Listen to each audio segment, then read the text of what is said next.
Bonsoir à tous et bienvenue dans ce flash d'information. La junte du CNRD est-elle en campagne pour la candidature et l'élection du général Mamadi Doumbouya à la prochaine élection présidentielle en Guinée?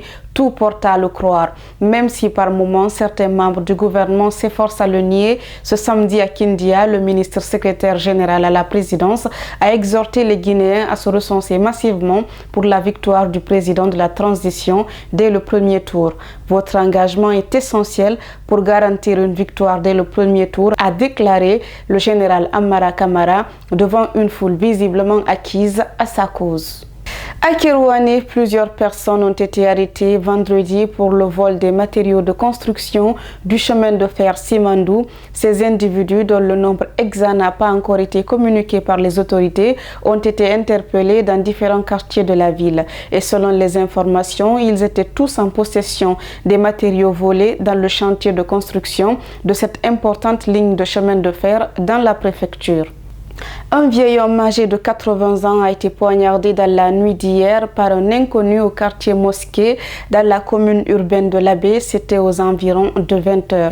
Tcherno Mamadou Moustapha Diallo, la victime, revenait de la mosquée. Il détenait un colis contenant des noix de cola et des paquets de thé que son bourreau a sûrement confondu à de l'argent. C'est à l'hôpital régional que le couteau a été retiré de son dos par les médecins. À présent, parlons justice dans ce flash d'information. Au tribunal de première instance de Dixine, Isiaga Conté risque 30 ans de prison et 30 millions de francs guinéens d'amende pour avoir enceinté sa propre fille. Ce père de famille est accusé d'inceste. Un matin, ma fille est rentrée dans ma chambre, elle s'est couchée près de moi dans mon lit, elle a joué avec moi et j'ai finalement eu une relation charnelle avec elle, a-t-il déclaré à la barre. Restons toujours dans le couloir du tribunal de première instance de Dixine où Aruna Kamara vient d'être condamné à 1 an de prison pour vol aggravé. Il était poursuivi devant cette juridiction pour vol à main armée, mais le tribunal a requalifié les faits avant de rendre son verdict. L'accusé a déjà passé 4 ans en détention préventive à la maison centrale de Conakry. Une détention 4 fois plus longue que la peine qui vient de lui être infligée.